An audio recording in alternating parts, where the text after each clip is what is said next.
Всем привет! С вами Александр Лебедев.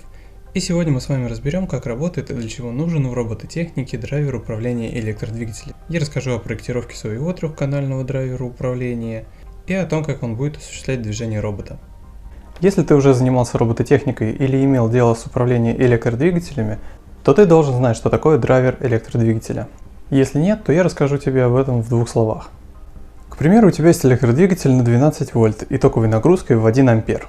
И ты хочешь управлять им через свой микроконтроллер, но ты не можешь напрямую их подключить, потому что микроконтроллер дает в среднем напряжение 5 вольт и ток 50 мА.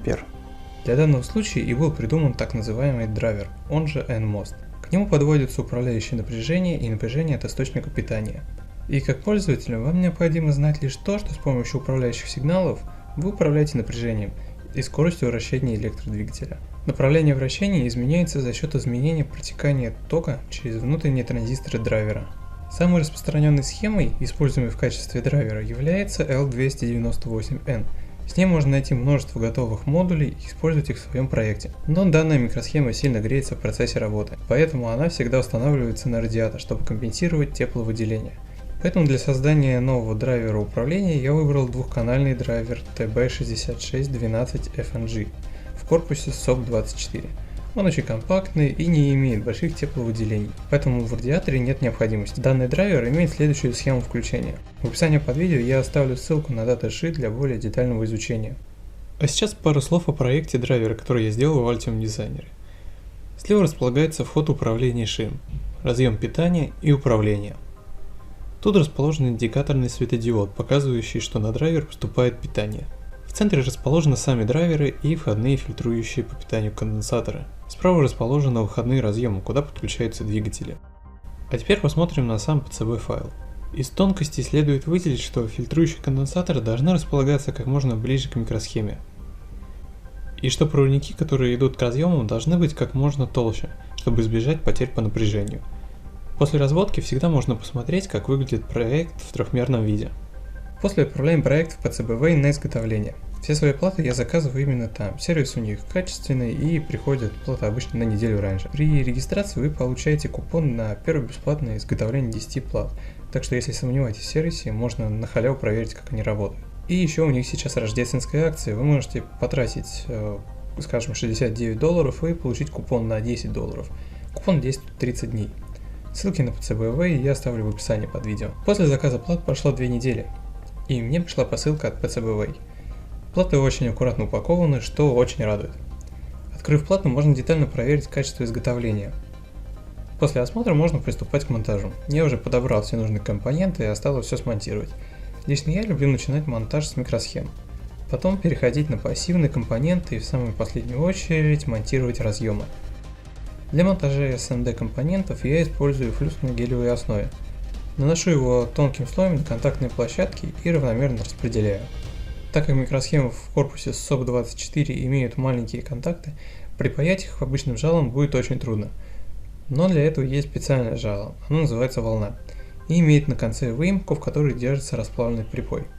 Устанавливаем микросхему и припаиваем крайний контакт. Затем переходим на противоположный конец и припаиваем еще одну ножку. Затем проходим все контакты в ряду одним движением. Проверяем места припоя.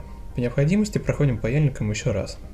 Затем паяем пассивные компоненты. Я предпочитаю паять все элементы по порядку, как они идут в ряду. И в конце монтируем разъемы. После монтажа остаются следы флюса, и я их удаляю специальным спреем. Поставим драйвер на свое законное место и установим крышку так, чтобы все выглядело посолиднее. Получилось довольно неплохо. Теперь проверим, как оно работает. И вот тут я сделаю небольшое отступление. Стоит сказать, что когда я начал проверять драйвер, я обнаружил такую проблему, что он не может изменять направление вращения электродвигателя. Спустя какое-то время я понял, что капля припоя висит на двух контактах и коротит цепь питания. Как итог, 2 сгоревших драйвера. После я поставил новые драйверы и все заработало. Из этого можно сделать несколько выводов. Первое. Электротехника – это в первую очередь наука о контактах. Проверяйте все соединения и разъемы. Припой не должен висеть где попало. Второе. Внимательно следите за напряжением питания и его полярностью. И третье. Прозванивайте схему в конце монтажа, еще до того, как вы запустили систему. Так вы, возможно, найдете ошибку и сохраните некоторые компоненты в целостности. Ну что ж, настало время проверить, как драйвер осуществляет управление роботом. И если немного понимать, как устроены колеса, то можно придумать простые движения. Их всего 8. Первый вид движения разберем на примере движения вперед. При таком виде движения два колеса вращаются в противоположные стороны с одинаковой скоростью. Первое колесо вращается по часовой стрелке, а второе колесо против часовой стрелки. А третье колесо жестко зафиксировано на одном положении. Таких движений может быть всего 6.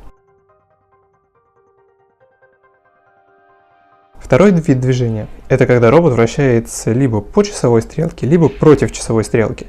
При этом все колеса должны поворачиваться в одну и ту же сторону с одинаковой скоростью. И сейчас, возможно, у вас возник вопрос. Ты же говорил, что твой робот может двигаться в любом направлении без поворота корпуса. Так как осуществить эти движения?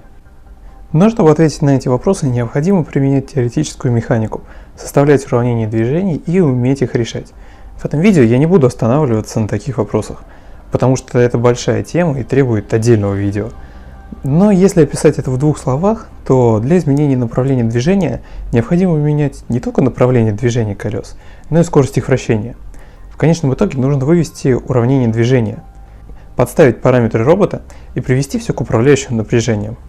А так как управляющее напряжение – это сигнал ШИМ, который принимает значение от 0 до 255, им мы и будем управлять нашим роботом. Благодаря построению уравнений движения робота он может двигаться в любом направлении по заданному закону. И на сегодня это все. Спасибо за просмотр. Надеюсь, видео оказалось полезным. Не забывайте ставить палец вверх, если видео было интересным. И помните, что ваша поддержка очень важна для канала. А самый лучший способ поддержать проект – это подписаться на канал. С вами был Александр Лебедев. Пока!